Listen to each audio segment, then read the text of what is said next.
Halo, apa kabar Bapak Ibu adik-adik sekalian? Mudah-mudahan semua dalam keadaan sehat walafiat. Pada episode kali ini kita akan bahas mengenai perawatan luka. Hal ini sangat menarik ya, karena masih banyak ternyata yang belum betul-betul paham mengenai bagaimana cara merawat luka yang benar.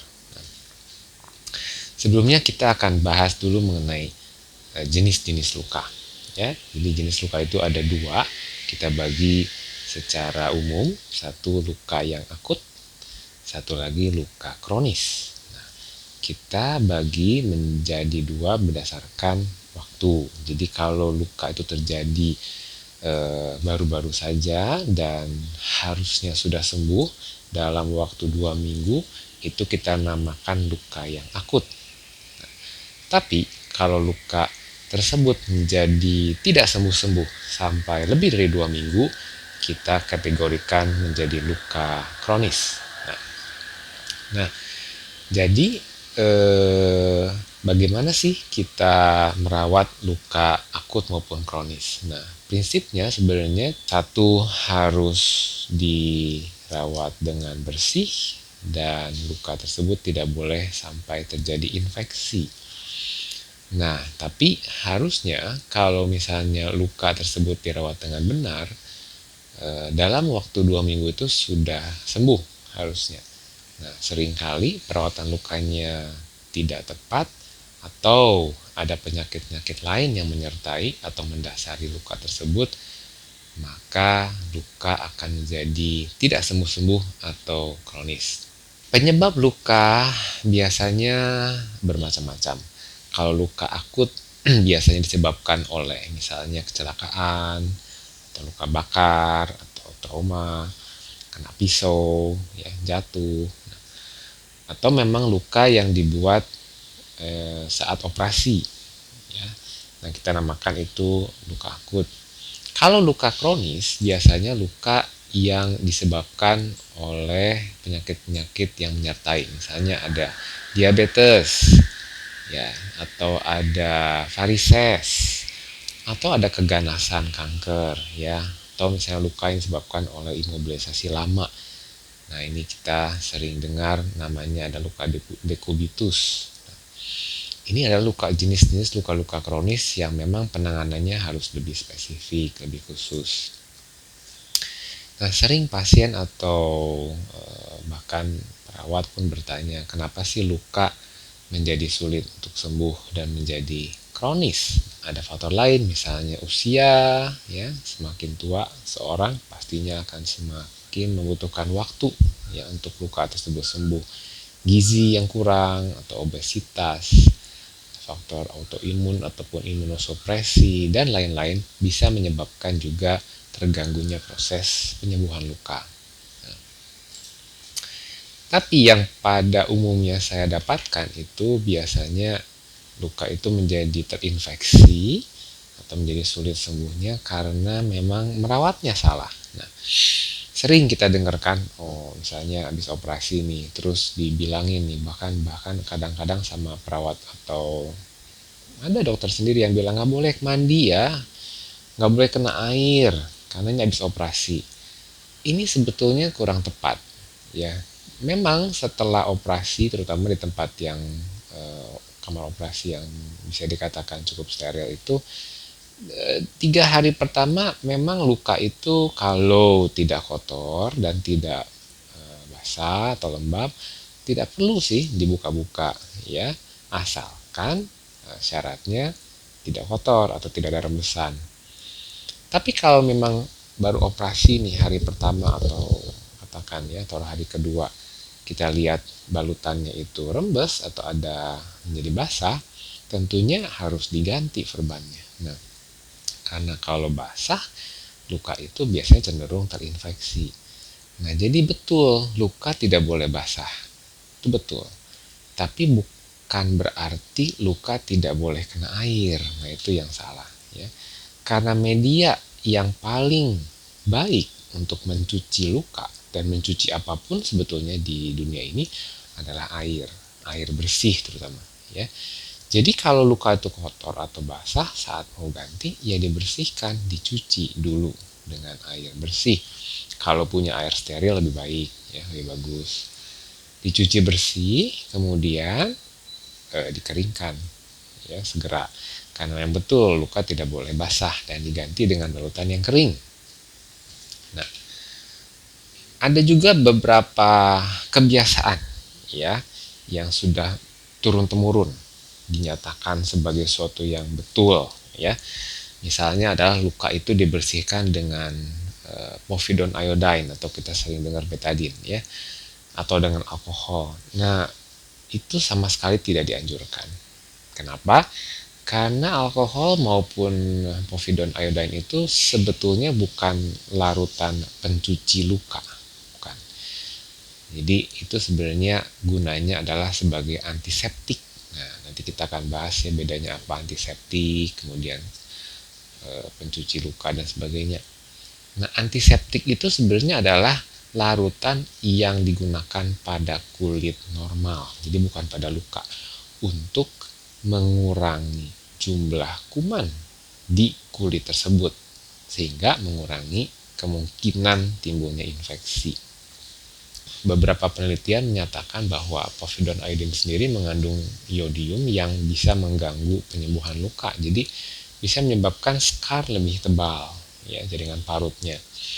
Nah, jadi itu yang eh, Bapak Ibu adik sekalian wajib pahami bahwa membersihkan luka itu harus dengan air ya, bukan dengan larutan antiseptik. Nah, setelah dicuci bersih, luka memang harus dikeringkan, jadi tidak boleh basah ya. Dan kemudian ditutup, di cover dengan dressing, dengan suatu penutup luka yang memang seharusnya ya. Nah, nanti kita akan bahas bahwa yang sering dipakai itu adalah kasa, itu sebetulnya bukan dressing yang ideal ya. Nah, jadi ini ada, kita lihat gambarnya ya. Nanti kita akan lihat juga bagaimana sih membersihkan luka yang baik ya. Jadi cuci ya, betul-betul dicuci ya. Seperti halnya kalau kita mau mencuci piring misalnya yang habis kita gunakan. Tentunya kan airnya harus cukup banyak baru bersih ya. Kalau cuman dikasih air katakan setengah gelas untuk mencuci piring, ya tentunya piringnya masih berminyak toh ya, masih belum bersih ya. Nah, jadi cukup, airnya harus cukup banyak, kemudian ya pastikan luka itu betul-betul bersih ya, sehingga kuman apa di situ yang eh, bisa tumbuh, kalau terbilas tentunya dia akan tidak akan ada waktu untuk tumbuh menjadi infeksi. Setelah itu dikeringkan ya. Pastikan juga ini harus betul-betul kering ya, tidak boleh ada bagian yang masih basah, lembab dan sebagainya. Nah, setelah itu cover ya, tutup dengan dressing yang cocok. Tentunya kalau lukanya sudah terjahit ya seperti pada gambar ini, tentunya tidak perlu kita khusus dressingnya yang terlalu apa macam-macam ya. Cukup dengan misalnya kasa kering, kemudian tempel dengan plester boleh ya. Tapi kalau lukanya seperti ini ya, udah sangat besar, terus kemudian lebar, kemudian dasar lukanya terlihat terekspos begitu, tentunya kan tidak bisa ini tutupnya dengan kasa biasa ya, akan sangat menempel di situ, dan kasa sendiri sebenarnya kan pori-porinya terlalu lebar dan tidak bisa ada covernya ya, tidak ada yang bisa menghalangi bakteri masuk maupun air masuk. Nah, sehingga kasa itu sebenarnya digunakan pada kasus ini untuk membersihkan, atau kita disebut dalam kedokteran debridement, bukan untuk cover atau dressing ya. Setelah itu kita pakai dressing yang cocok. Nah, dressing itu memang sampai saat ini dari semenjak tahun 1956 dinyatakan ideal wound dressing ya, itu harus bisa membuat suasana dasar luka itu moist atau lembab ya, tidak boleh menempel dengan lukanya, harus cukup bisa mengabsorb material atau eksudat yang berlebih. Harus ada barier ya. Jadi jangan sampai ada kontaminan dari luar bisa masuk ya. Kemudian bisa mempercepat atau membuat suasana luka itu menjadi baik untuk terjadi penyembuhan ya. Bisa disterilisasi kalau perlu ya. Kemudian hipoalergenik, nyaman dipakai, dan yang penting cost efektif atau tidak mahal. Nah ini memang sampai saat ini belum ada sayangnya dressing yang betul-betul ideal karena masing-masing kondisi luka itu berbeda-beda sehingga memerlukan jenis dressing yang berbeda-beda. Penyembuhan luka itu memang kita bagi menjadi 4 fase. Fase 1 itu adalah apa? 3 hari pertama itu timbul hemostasis atau darah tuh harus berhenti. Ya, jadi kalau ada masalah dengan pembekuan darah, ini juga akan mengganggu penyembuhan luka. Nah, kemudian disusul dengan sambil jalan itu ya berbarengan adalah timbulnya inflamasi. Nah ini dimulai di hari ketiga biasanya. Nah inflamasi ini bisa dipicu oleh luka itu sendiri, tapi yang paling berbahaya itu kalau dia disebabkan oleh infeksi bakteri atau kuman. Nah, makanya fase inflamasi ini kita harapkan maksimal sampai 1 atau 2 minggu tuh harus sudah bisa diatasi oleh tubuh supaya timbul nanti mulai adalah fase proliferasi, dimulai di minggu pertama atau granulasi di mana timbul jaringan baru, jaringan luka yang jaringan tubuh yang sehat. Di mana granulasi inilah jaringan yang kita bisa analogikan dengan tanah yang gembur ya. Di mana sel-sel tubuh baru itu dia akan menggantikan bagian luka yang hilang ya.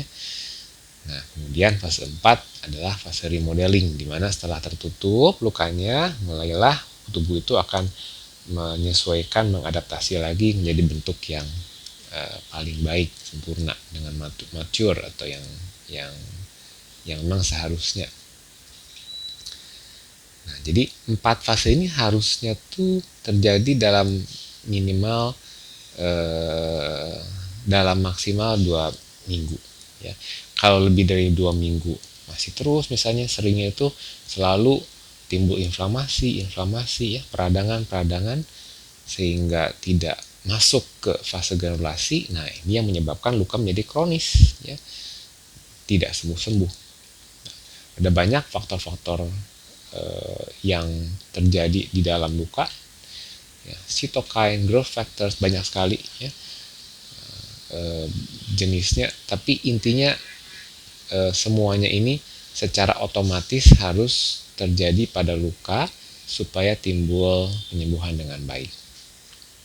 Nah, soal penyembuhan luka itu kita bagi juga menjadi 3 sebetulnya. Jadi ada yang kita namakan primary wound healing, kemudian secondary wound healing, dan tertiary wound healing.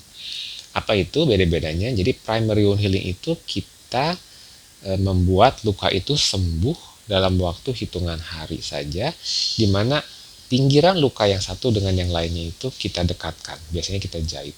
Nah, ini kita primary wound healing itu biasanya kita pilih pada luka-luka yang kita bikin. Misalnya saat operasi kan kita bikin itu lukanya di kulit itu. Nah, karena kita bikin pastinya kita sudah persiapan dulu supaya bersih, steril, bahkan tidak boleh ada kuman, terus rapi.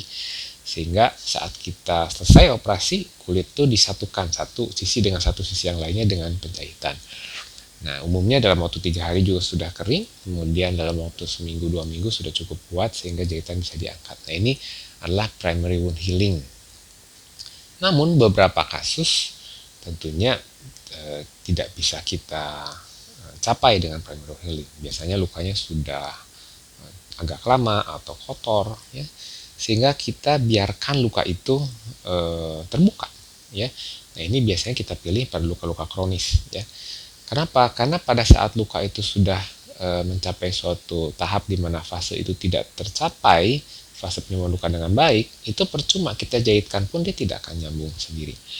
Jadi kita harus biarkan proses granulasi terjadi, kemudian luka itu akan menutup dari dalam, dari dasar lukanya, perlahan-lahan sampai pinggiran satu dengan pinggiran yang lainnya itu dengan luka itu menjadi tertutup dengan jaringan granulasi, sehingga saat sudah rata, sudah sama levelnya, barulah kulit luka itu akan pelan-pelan nutup. Ya, kita namakan prosesnya epitelialisasi.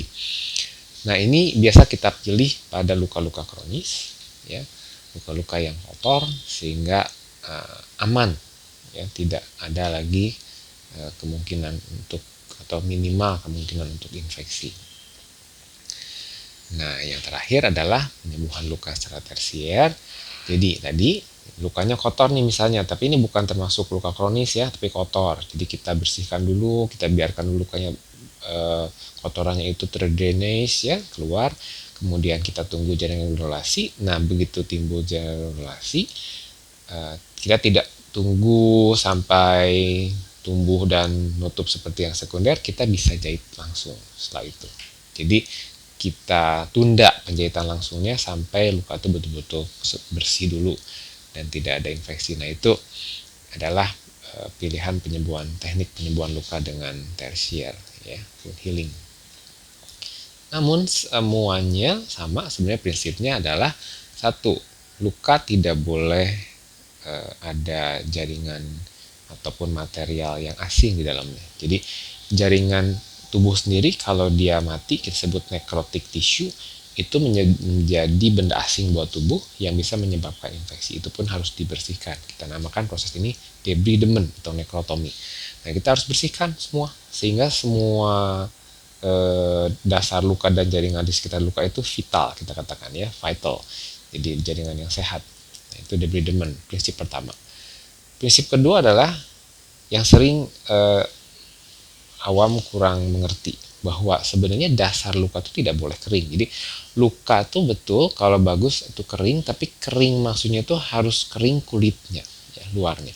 Dasar lukanya tuh kalau kering nggak bagus justru ya. Tubuh tuh kan, dalaman tubuh kita kan sebenarnya basah atau lembab. Jadi luka itu harus lembab, moist namanya. Nah, lembab bukan berarti basah ya sampai meleleh-leleh keluar, enggak. Tapi dasar lukanya harus dalam keadaan yang lembab. Yang harus kering itu kulitnya, ya. Jadi kan luka itu ada kulit dan ada yang terbukanya kalau dia tidak dijahit. Nah, dasar luka atau wound bed itu harus lembab. Nah, lembab bukan berarti basah. Nah, sering juga saya lihat penanganan luka yang oleh TS-TS yang lain oleh dokter atau perawat yang lain tuh masih menggunakan kasa yang dilembabkan dengan air kemudian atau dengan NaCl kemudian ditutup di atas luka yang terbuka. Nah, ini bukan teknik perawatan luka moist yang betul. Moist itu artinya dasar luka itu secara alami harus dipertahankan kelembabannya. Jadi bukan dibikin lebih basah atau bahkan bukan dikeringkan. Itu harus dalam suasana lembab, karena suasana lembab inilah yang diperlukan oleh tubuh agar faktor-faktor penyembuhan luka ya, growth factor, cytokines yang memang berguna untuk proses penyembuhan luka itu dapat bekerja secara optimal. Nah, jadi selain itu eksudat berlebih, cairan berlebih dari luka itu harus juga diserap atau dikeluarkan sehingga dressing yang tepat ya atau cover yang tepat untuk luka itu diperlukan pemilihannya supaya dapat mempertahankan luka itu moist, tapi dari lain pihak juga tidak boleh terlalu berlebihan menjadi basah. Lainnya adalah tidak boleh kita membuat luka itu menjadi lebih rusak daripada sebelumnya ya. Jangan lupa juga terapi nutrisi ya, sering pada pasien-pasien misalnya dengan diabetes atau pasien dengan kanker di mana kurang nutrisinya, tentunya jaringan lukanya juga akan lebih lama sembuhnya. Dan terakhir adalah to treat the underlying disease ya. Jadi faktor-faktor yang mendasari atau penyakit-penyakit yang memang membuat luka itu terjadi harus diatasi, harus juga diterapi.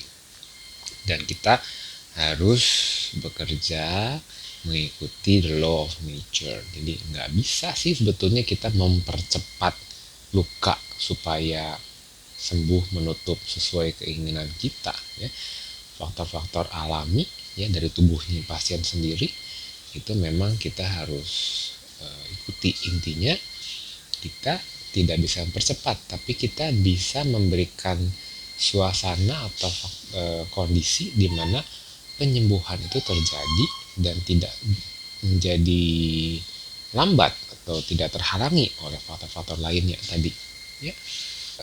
Untuk next episode-nya nanti kita akan bahas mengenai bagaimana memilih dressing yang tepat pada luka jenis-jenis tertentu ya. Terima kasih semuanya dan salam sehat selalu.